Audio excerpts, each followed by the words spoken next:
Good morning and welcome to the Captain's Chat. My name is Joe Delagrave. I'm one of the co-captains of Team USA Wheelchair Rugby, Team USA, whatever. As we were talking earlier in the green room deal, Mike's like, "You look like crap today," and I'm like, "Well, it's because our strength and conditioning coach Sharon beat the crap out of me virtually with my workouts." So is what it is. But no, I'm really excited to have Dave Mengyan, who's the commissioner of the USQRA, and Mike Klonowski, who is the secretary of the USQRA, on today to talk about a lot of very fun, cool topics, and hopefully we'll have a great conversation. Before I let them on, just a shout out to both these guys. Like, these positions are volunteer based. They've done a lot for our league and volunteered for our league, both of them for quite a few years now. And so just want to thank them for their years of service. I know it makes our sport better and our league better as a whole. And so just really appreciate you doing that. But I don't want to waste any time and get these guys on and rock and rolling here. How you guys doing? Hey, good. Thanks for having us on, Joe. Yeah, absolutely. So we've already got questions from the G-Man, of course, but we'll get to those in a second. But real quick, breaking news last night with the memo that went out with talking through the name change for the USQRA, and then might as well just jump right in and talk about it. But I know it's something that we've talked about when I was on the board for that year. I know, Dave, we had talked about that a little bit, but then that kind of got tabled with some other stuff. But it sounds like through this period, there's a big push to make this happen, and then some of the other projects that Mike's actually been driving that this time around.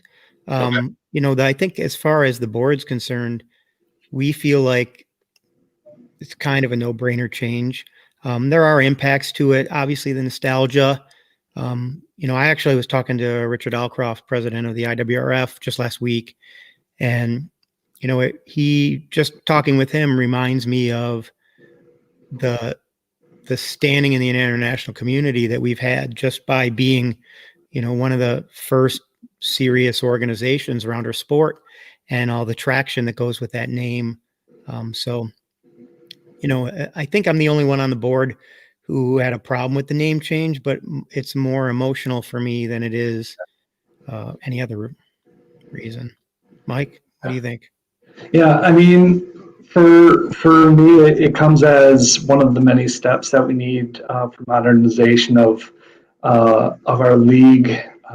It's really about joining the rest of the world and then taking off from there. It's really hard to lead from behind when so many other sports have really pushed forward. I know Dave and I talked about the old website that when that first came out, that was a really big deal.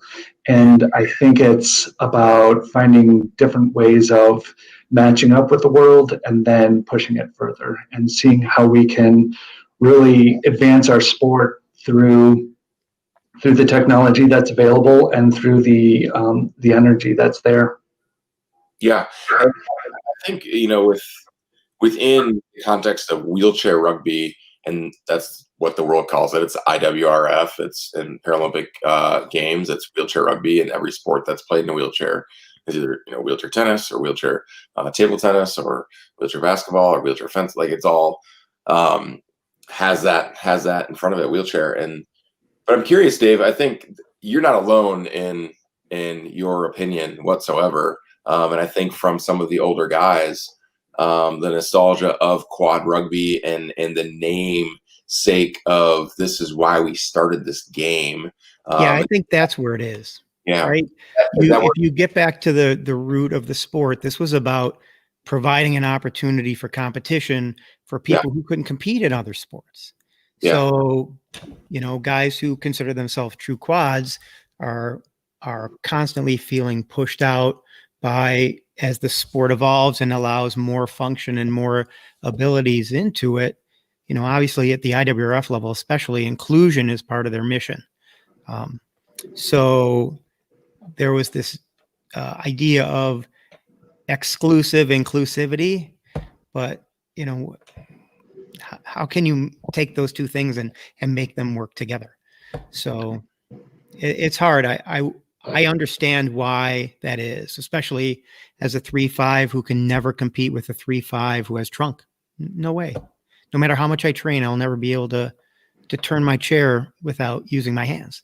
So, and that level of speed, right? So, I mean, I have other problems too, but when it comes down to it, there are a lot of people in the sport who we all love it, no matter who you are, whether you are newly allowed to play the sport or you've been playing it since its inception. We all love it for more than just the sport that it is, but for what it does for our lives and the lives of other people that it touches. So it's Gumby said to me a long time ago, and I've heard him say it 100 times. There's room for everybody at the table. And I think that's where we have to figure out how we can leave room for everyone at the table and make it as rewarding for everyone who wants to play. Yeah, absolutely. Absolutely. And I think, well, real quick, I gotta say hi to Brazil. Hey, Brazil. Hola. I mean, it's an international show here. Yeah. No, I think it kind of morphs into another question that I have, which I think we'll go into. It's because there's these different phases of the sport, not phases, but like sections or subsections or variations, flavors, competition levels. And they all have merit, like they're all needed.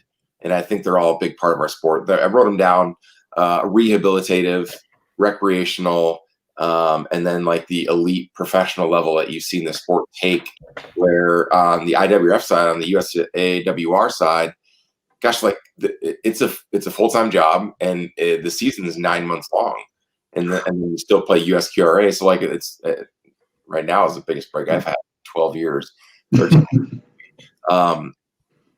But all three of those like different areas of the sport are truly life-changing in their own right.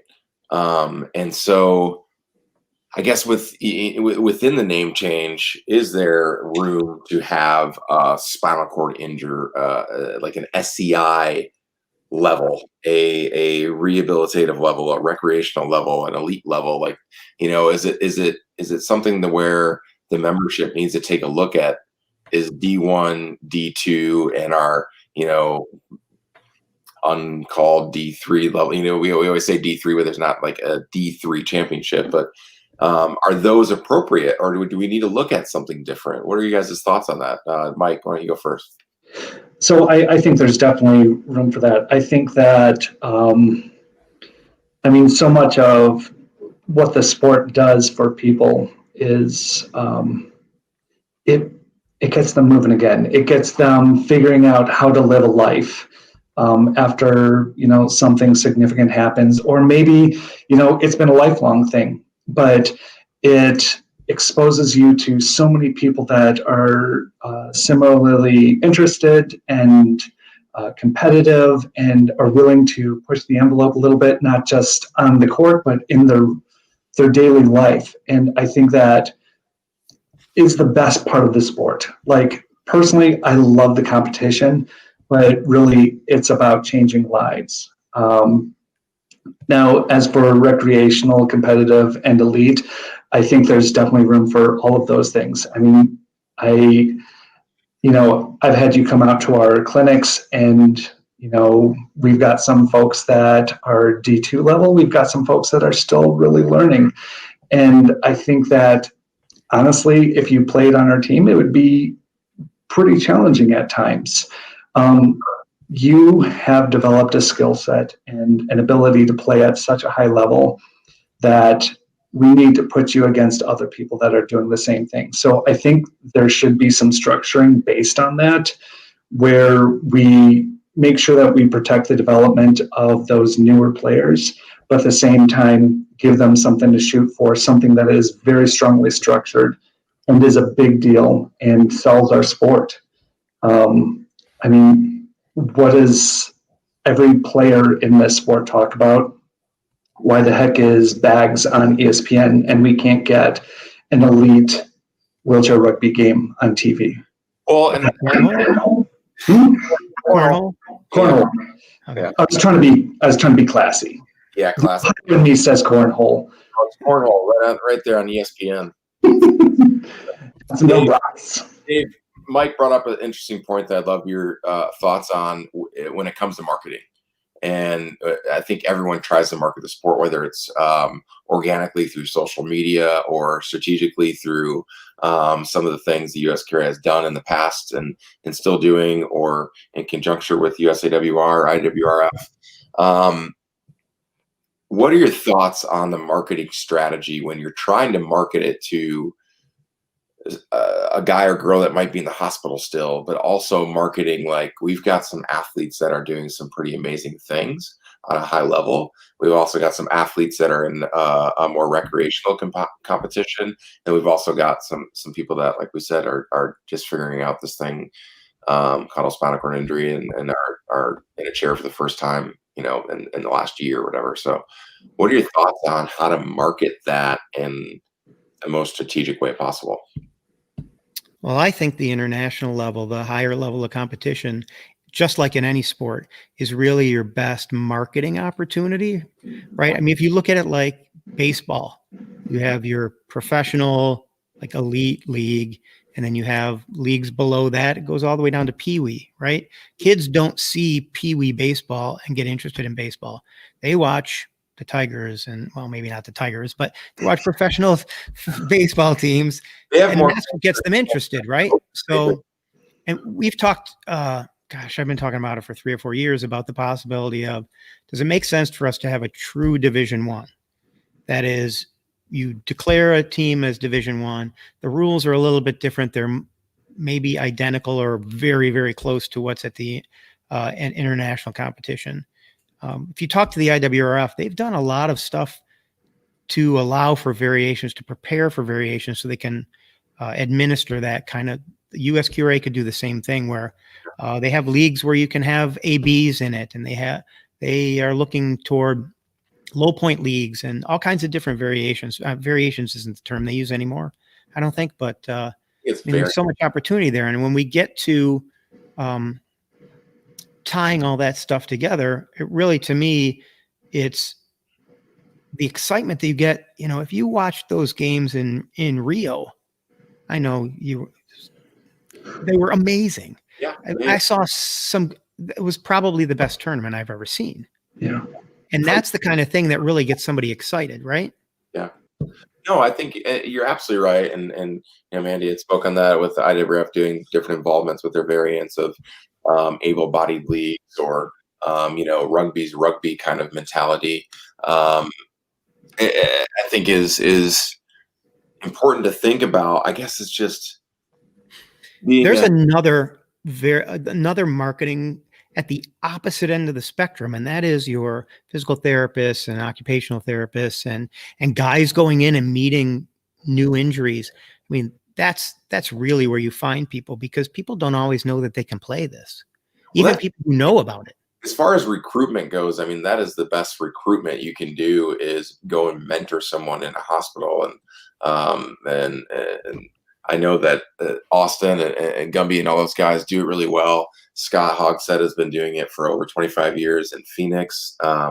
And that's the way lives are changed, is by someone just going and saying hi to someone in a chair, which is amazing. And we've all seen that, right? Right. I mean, a guy comes into your practice.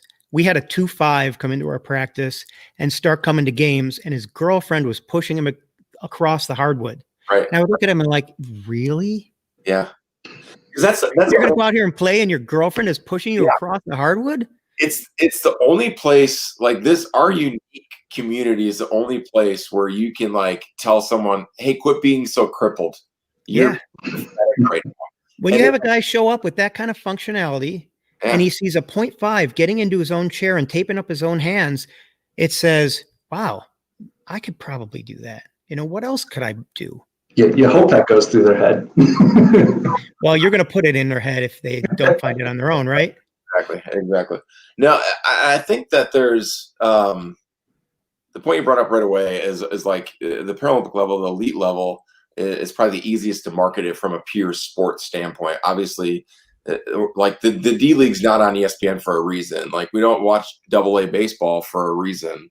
We watch the highest of the highest. it's a day in the sunshine with a whole lot of entertainment of mascots and races and all that stuff when you go to a minor league park. Denise is still pushing you, Chad. But no, I want to talk a little bit more about that marketing piece and what we brought up with Mike when you were on before, and then Chuck and Jeff when we were talking last Friday, just about an elite level league that doesn't have the rules and the transfers, and and I'm not trying to. There's not really an elephant in the room, but like for my transfer last year, I wanted to play with Texas because I wanted to help my teammates out that were on USAWR, which it didn't work out within the rules. Were not, or my transfer wasn't as black and white as some other ones.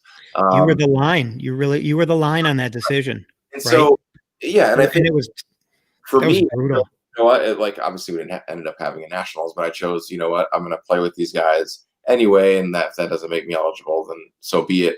Specifically because like USAWR is more important to me, and I think there's a lot of guys that are and girls that are trying to get into that level or are playing at that level. But like you said, there's a lot of times where there's probably only 4 or 5 teams that can win D1, and then they go to a tournament with 8 other teams, and then 3 of the games are just trash on both sides, and so.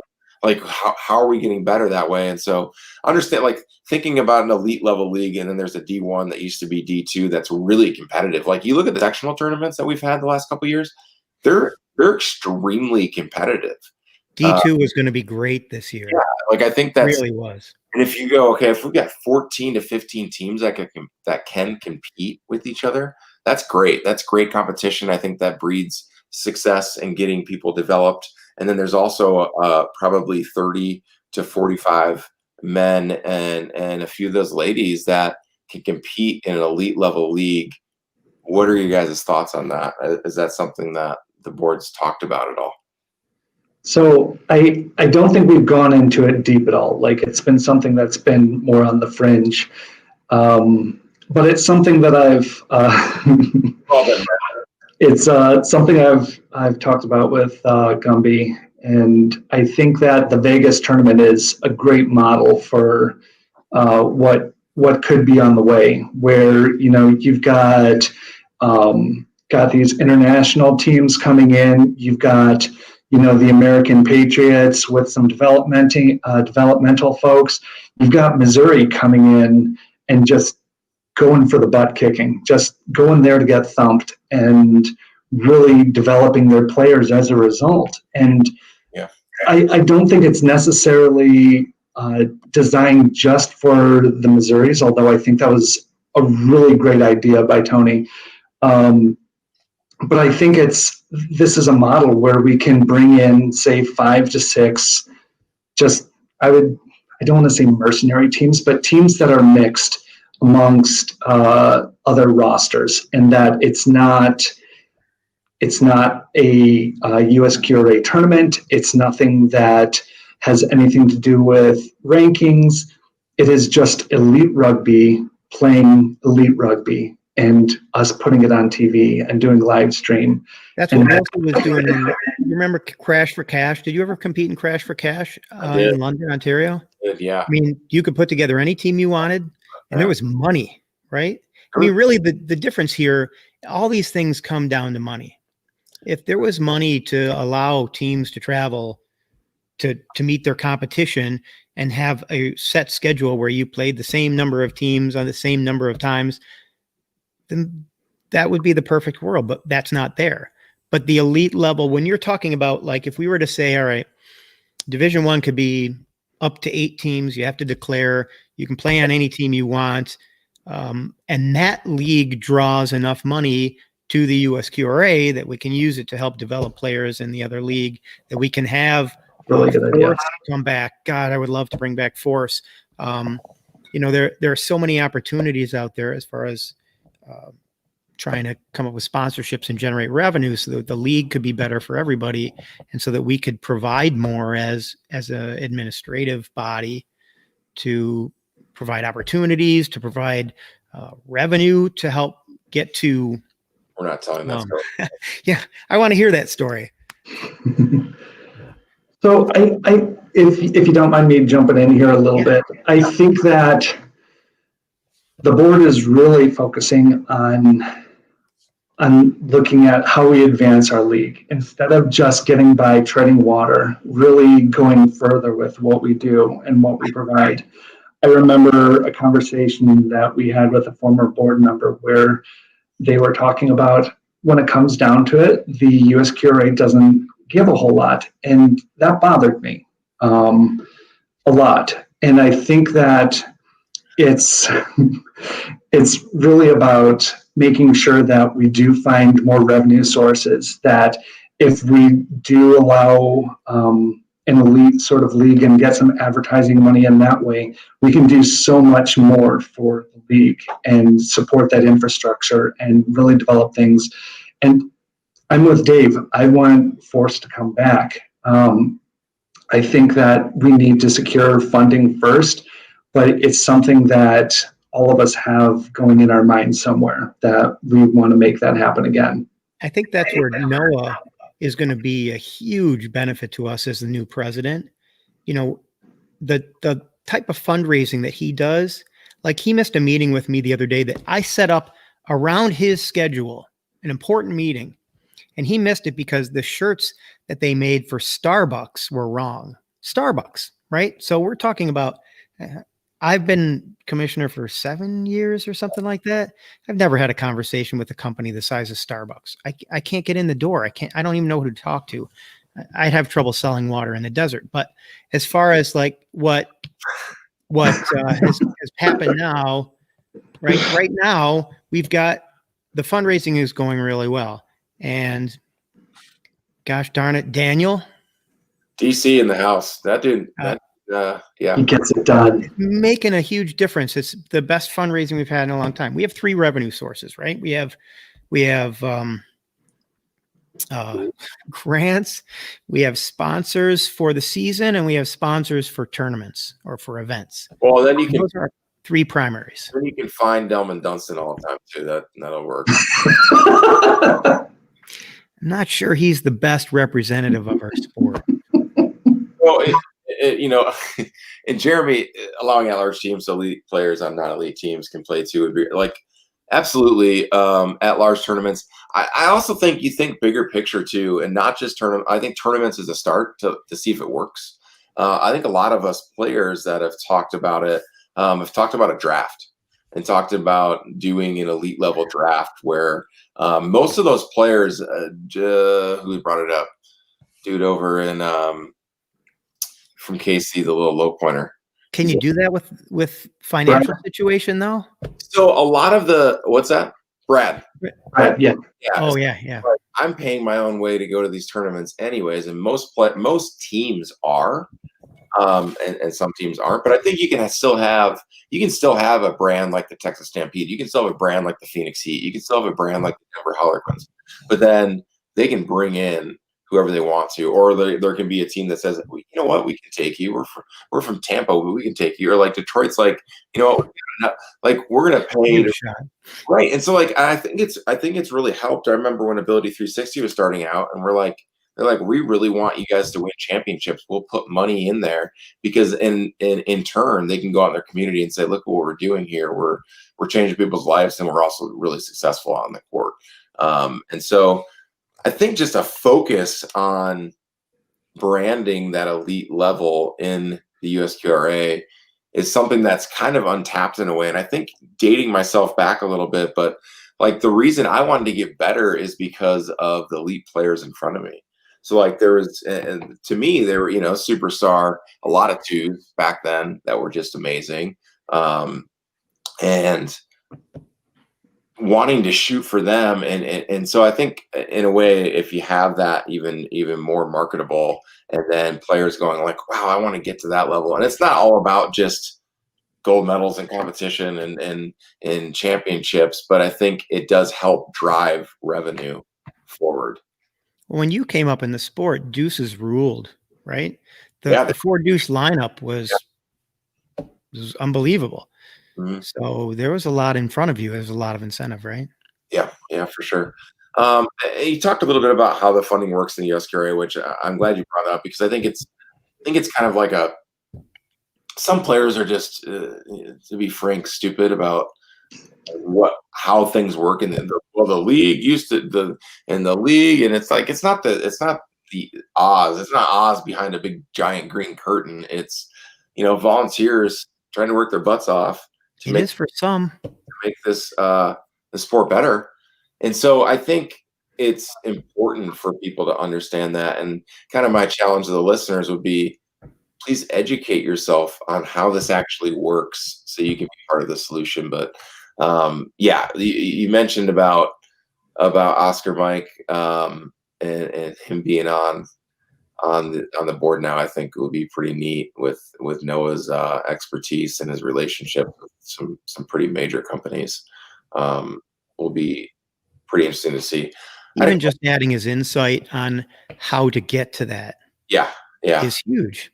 I'm surprised that we haven't tapped that resource yet. And that's on us, right?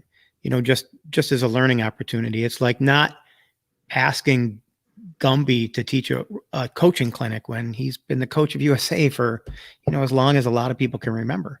Right. Kind of along that line with Team Force. And I think, maybe talking a little bit about what happened and why what do we learn about having a team force? How do we bring it back? And figuring out how it helps the USQRA as well as USAWR. On that, guys, I know there's been some talk about it. You want to take the first stab at that, Mike? Absolutely. I'll sit in the wings on this one. Go ahead. The history. So, I mean, I can talk about this a little bit. It really is how we decide to make it. Like, we can start over with this and design it the way we want it to.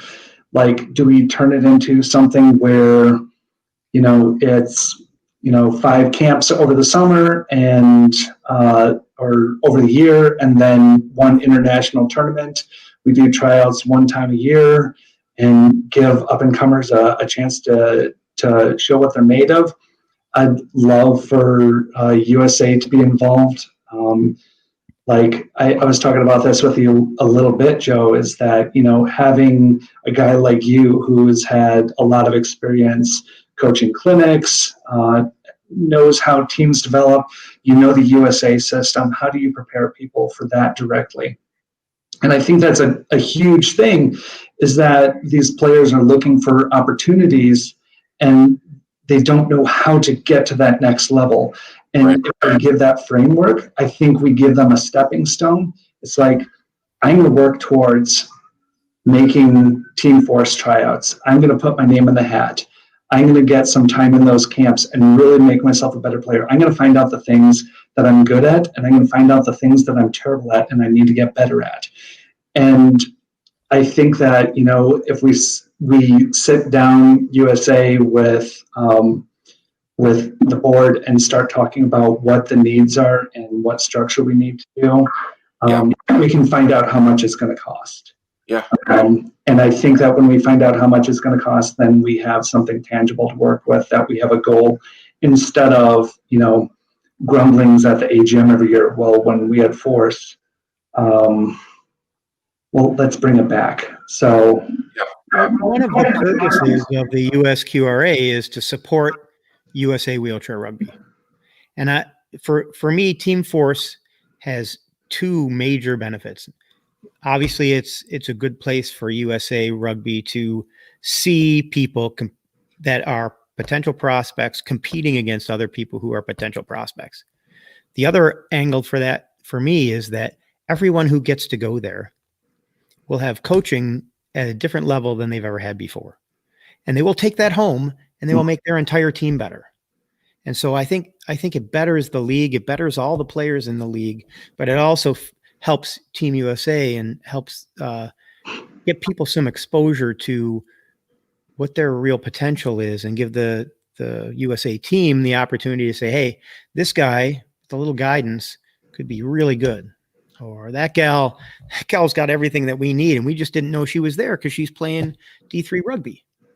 Right.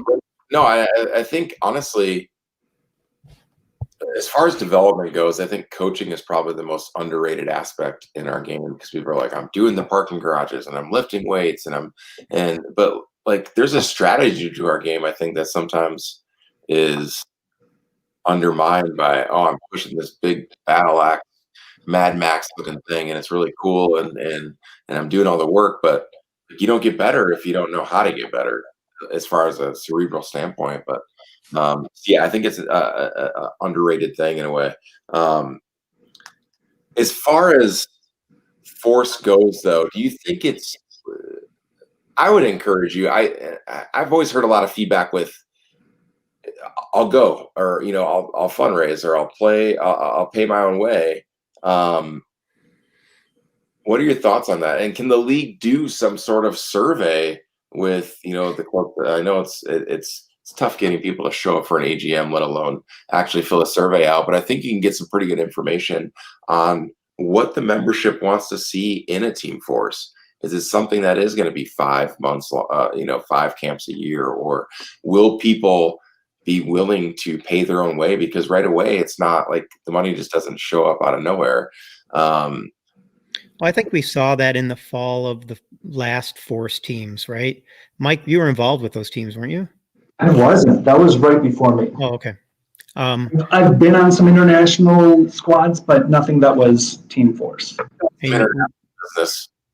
It was a lot player funded, but even just funding the coaches was a challenge, because at the time we had a lot of financial issues. Yeah.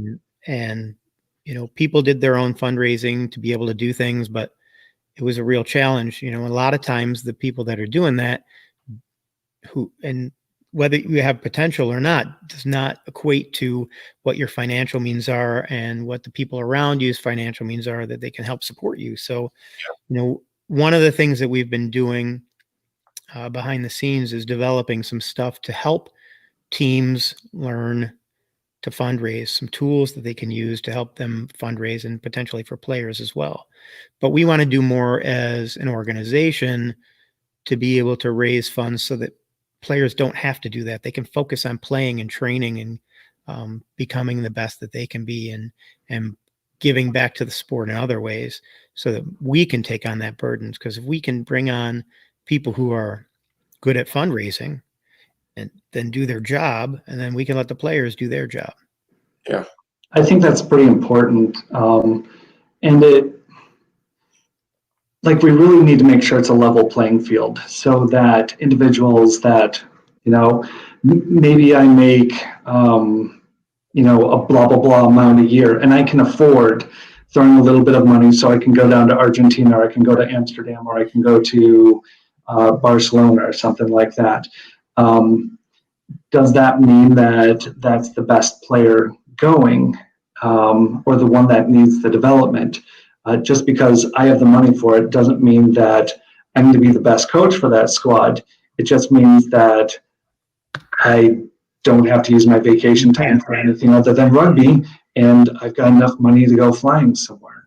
Yeah. So there could be someone 10 times better, and I don't think it's unlikely, but right.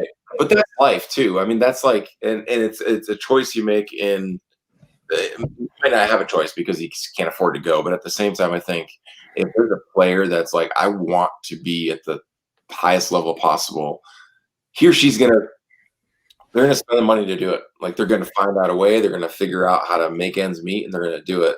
I don't know if that can be like, I don't know if you're ever gonna be able to make a fair playing field, besides like, obviously, hey, let's have a tryout and we have all the money for you. But because I just don't think that's reasonable right now with the team force. I got an email a few weeks ago from Hollywood, and he says, basketball's playing. Are we going to play? And I said, who's going to pay for you to be quarantined for 6 months away from your family like they're doing with basketball? Yeah. Are you going to do that? It's really comes down to financial. I hate that it circles back to money every time, but it really does. It is what it is. But quick question on this, which is a little off topic, but I think it's relevant. Has there been any grumblings on what the season might look like if in fact a season happens? I'll take this one, Mike. Yeah, sure. So as of now, we could start a full season starting in January. That decision would be made no later than October 1st. If there is the potential that if we can't start in October, but there is light at the end of the tunnel in November, then we could start in February. And we have 2 February start dates, February 1, February 15th. They're not exactly those dates, but for early February and mid-February. Obviously, a mid-February start doesn't give us enough time to put in a full season before you guys go to Tokyo. But our plan now is if we can put together a season that warrants having a national championship, then that championship would happen in July, likely mid-July. We're working out with Noah because he's also the host with Oscar Mike, and they have to find a facility that's willing to let them schedule something. They have a facility, but that facility has to be willing to schedule. The city of Rockford needs to be willing to schedule it. There are other events that are trying to get going. We talk about if we have this season from January to July, does it change the amount of competition we have for basketball gyms? Well, no, it's actually worse because you look at the Big Ten's talking about postponing their season and having it later. So now I'm competing with basketball and all the other sports that were going to happen at that time frame. So, there are so many unknowns with this thing. The information changes. We're constantly talking about it on the task force to see if there's a way that we can loosen some restrictions safely and allow people to do things. But as of today, there is no plan to start playing games officially. But we hold out hope. I'm dying to play, man. Yeah, as we all are. Mike's dying to get out there and yell at me. So it's true. yeah. he yells at me on the sidelines for other things, right? So every day. The Ben Kramer. Yeah. Dave, get your article for the Full Court Press. Where is it? One question. Go. One question I have for you guys, and I think it's these conversations are great. Like you guys coming on, and then your guys' podcasts you have with those conversations, and we only have one AGM a year, and this year was probably the most watched and attended that we've had due to the circumstances. Seeing that and seeing the ease of it, obviously no one wants to sit there for 6 hours, but at the same time, there's a lot of conversation that needed to happen. And so I listened in for quite a while. I didn't finish the full 5.5, 6 hours. But I think these conversations are so good. And normally within an organization, you're going to have quarterly meetings. You're going to have more conversations. Obviously, no one wants more bureaucracy, but at the same time, some of these conversations need to be hashed out a little bit before decisions are made.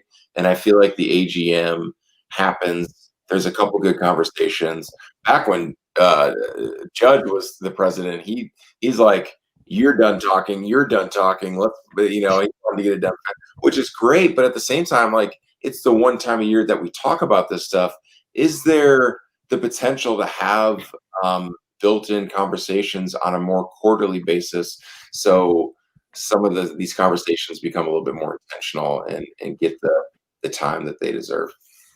So I think, and we talked about this a little bit, I think that's absolutely huge. I think that we need to have conversations during the season, whether it's like quarterly town halls and then biennial voting meetings, so that people can talk about their concerns as they come up. Because when it comes down to it, something that happens in September isn't going to be remembered when we get the AGM in March. And so people are frustrated then the entire time, and they think that the league doesn't listen to them. They think that the sport isn't changing and supporting them enough. And I think that we can be much more dynamic. I think we can be more responsive. And I think that we can really advance the sport quicker than we have in the past. I really think that this could boost the growth of committees. I think it could get conversations going instead of just,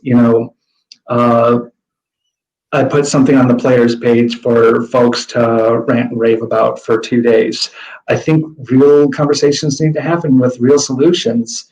And that only happens with these kinds of meetings. And I think a byproduct of COVID is that we realize that we can actually do this. This is something that's feasible. And like you said, 6 hours is just horrendous. Let's make it like an hour and a half where people are feeling fresh. They're talking about things that are important to them and they're having real conversations. The nice thing is, go ahead, Joe. Go ahead, Dave.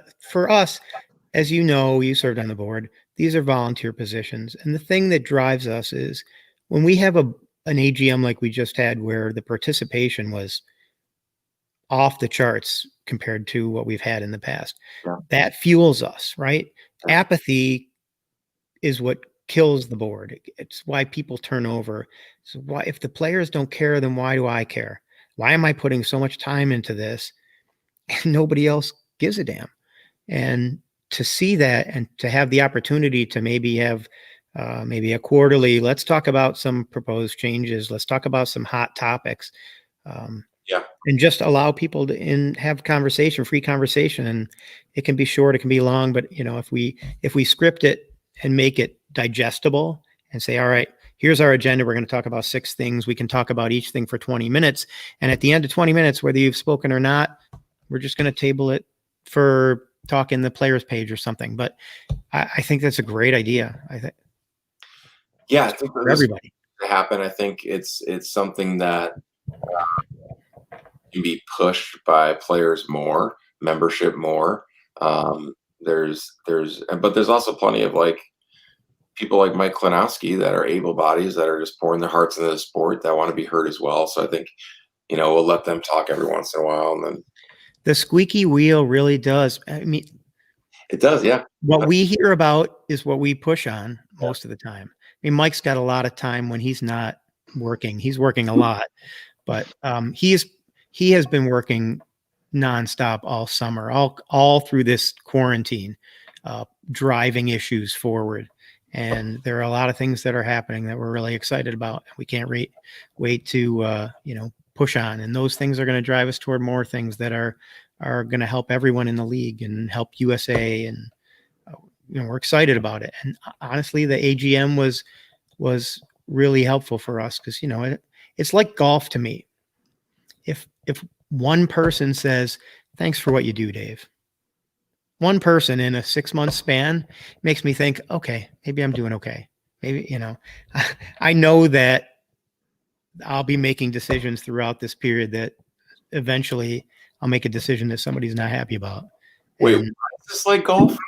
It's like golf in that I only need 1 or 2 good shots, and I say, okay, I want to do that.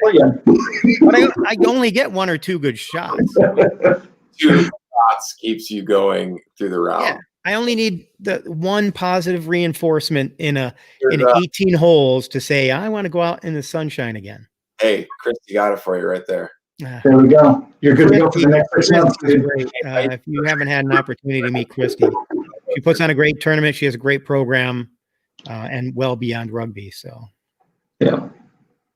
I've got 2 more questions for you, and then we're going to end with a little rapid fire history questions for you guys. Okay.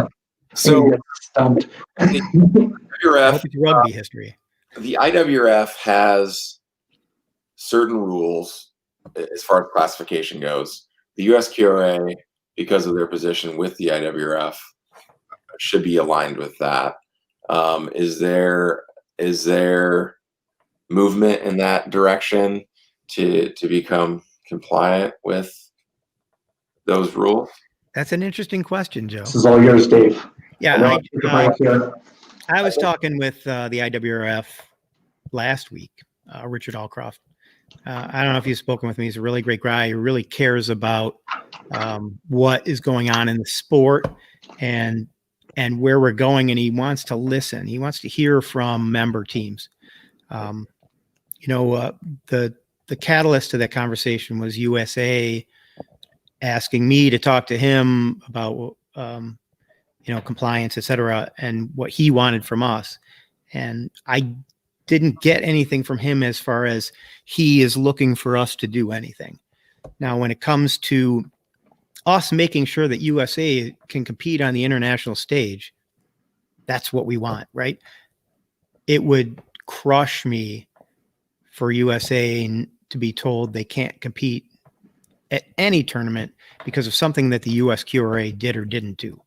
Yeah. So we want to make sure that that is not the case. So we're in close communication with the IWRF. I'm trying to set up a meeting with the IPC so we can find out what it is that we need to do to make sure that we can give you what you need so you can win that gold medal. Yeah. And so we can continue to service all of our members in the way that we do. So it is in the forefront of my thoughts. We are going to make sure that that never happens. And believe me, if I need any help with that and you can do it, I'm going to be ringing your phone. There's a couple other people that you can probably call before me. So yeah, no. I just want to. I was curious about that. I know it's a little bit off. It's an important topic, and it's come up. Yeah. It's being driven from this side of the fence, which I wasn't aware of until I had that conversation with Richard. But it's important. I was surprised to find out how many countries out there are not in compliance with every single IWRF. I mean, they're not exactly 100% aligned. But I think when we talk about variations of the sport, that's our opportunity to make sure that there is a version of our sport that's played in the United States that runs identically and uses the same cards and everything else as IWRF, that makes sure that you can compete and win us a gold medal so we can sit here and say, Joe, MVP, right? He could be the David Stern of the end of the USWRA. I don't know if I want to do that. Number one pick, Mike Klonowski, the number one pick. My last question here is: this is something that it's one of the reasons that I wanted to do these conversations. Is I care about the sport. I know sometimes like I'm linearly focused on USAWR, not necessarily USQRA, but like I think it's important for the Paralympians in our sport, specifically in the US, to help with and foster the growth, because I think there's a level of influence that just kind of comes with that. And what do you think? What do you guys think we can do better to continue growing our sport? Do you think that there's something that we don't? Well, I don't know. I feel like you guys are really available. You drive new players. You are willing to participate in clinics. You're all motivational speakers and advocates for the sport and visible. You're all over Facebook training, which makes us all feel like we need to train harder. I know I could lose 20 or 30 pounds. I don't know what you could do better. I'd have to really think about that. Okay. Mike? I'm on the same page with Dave on this one. I think that the more we collaborate, the better off we are, the more conversations we have. Just like the conversation we've had about, developing players through force or elite tournaments. Or even the show. Yeah. People talking about the sport and talking about the players in the sport. I think what you're doing here is really valuable to us. So thank you. Yeah. Thank you very much, man. It's been fun to do for sure.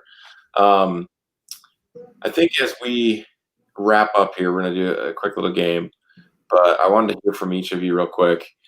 What are the target locations that wheelchair rugby needs to be hit in the U.S.? Anywhere it's not. Anywhere. I mean, like major cities, like I think Boston's one of them. Mike Cottingham has a target of starting X number of new teams every year. Obviously, it got a wrench thrown into it this year, but he really is driven to try and get the sport rolling in other places and finding a way for equipment to be available to those people so they can start playing until they can, get the resources for it. When Andy Zimmer was on the board and we've got our first grant from Nielsen, one of the components we added to that was the ability to collect some used chairs and get a shipping container that we could ship them in so that we could send them to places and start and do clinics all over the country. Yeah. And Nielsen wasn't ready for that part of things. They didn't think that we as a board were structured well enough to handle the amount of money that we needed to pull that off. But we've been talking about this for a long time, and we are going to figure out a way to make this happen because the growth of our sport is good for everyone, not even just the people who play it. You look around at the people that who heard about what you do that may have changed their minds on things. I have my wife's grandparents have flipped their thoughts on stem cell research because of watching the things that we do.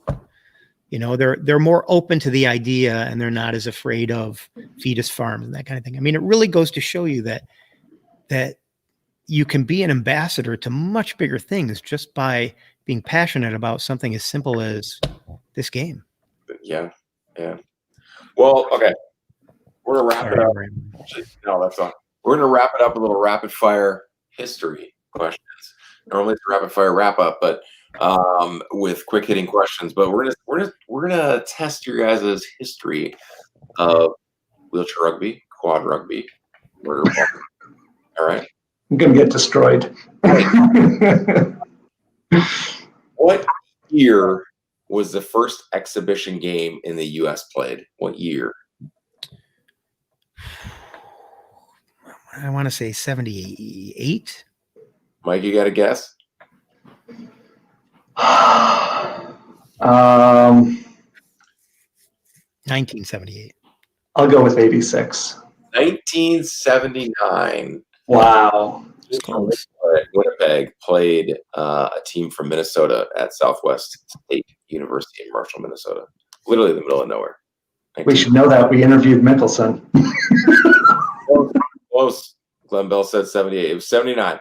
All right. What was the year that Brad Mickelson formed a U.S. quad rugby team? It was the first team of its kind. What year was that? I hope Brad's not watching this. Oh, that's got to be 76 or 76 is wrong. I thought he started doing that early, like before exhibition, right? Because wasn't he playing with those guys from Canada? Around the water cooler, he's like, well, actually, guys, I need to have him on the show too. I'm old. I don't remember things well. Mike? Oh, dude, don't even look at me. I'm throwing a wrong answer.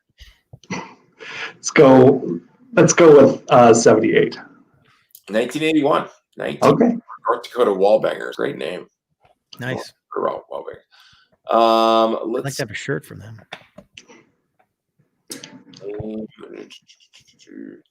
What year did the first U.S. quad rugby match happen? First U.S. quad rugby match. 2 U.S. teams playing rugby together. 87. Against each other? Yes. Well, if the first team was in 1981, you said, right? So it'd have to be 82. 82 is correct. Oh. 82 is correct. It was between I'm good at multiple choice. and Minnesota. Tampa. The Wallbangers versus the Rolling Gophers. Oh. Yeah. Doesn't tell me who won though. It's not. What year was the first U.S. national championship tournament? It's got to be 88. That is correct. 1988. David, do you nice know? Job. 16. Got one. I got one. Did you know that, or did you just guess? No, I knew that one. Six teams were there. And that's where So like when we were talking about doing the 30th anniversary logo, there were 6 stars involved because those were the first 6 teams, but we ended up Like using hockey, them the for- original 6. Yeah. That's a good idea. Minnesota, Chicago, Detroit, Dallas, Los Angeles, and North Dakota. Well, I didn't know that. Those I didn't know Detroit was there. We'll do one more question that you guys are horrible at here. I'm not that old. I didn't play my first game till 92. We'll go with Lakeshore because the Brian Kirkland always said they went to 10 national championships consecutively in a row, which is kind of oxymoron, redundant. Anyway, Lakeshore Demolition. What year did they win their 5th straight national championship? 5th straight. 5th straight.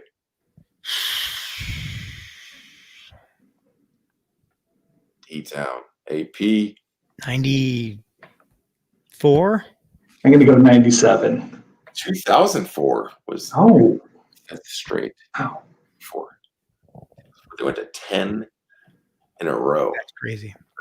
Crazy. The championship game, not the tournament, right? The game. Yeah, not the tournament, the actual championship game. Yeah. Well, guys, thank you guys so much for being on. I love the conversation. Thanks for having us. Absolutely. You can go over to usqra.org for more information on the league, usawr.org for more information on the national team. Check out Dave. Is that your Twitter handle, Dave? No, I don't know what that is. Okay. I don't tweet anyway, so I'll have to yell at my executive producer. All right, he's close. I mean, it's a Dave that plays murder ball. I'm okay with that. And get him some love or hate. Anyway. Well, guys, thank you so much for being on. Everyone, have a great, safe weekend, and hopefully we'll see you on the rugby court sometime. Hopefully. Man, We're trying.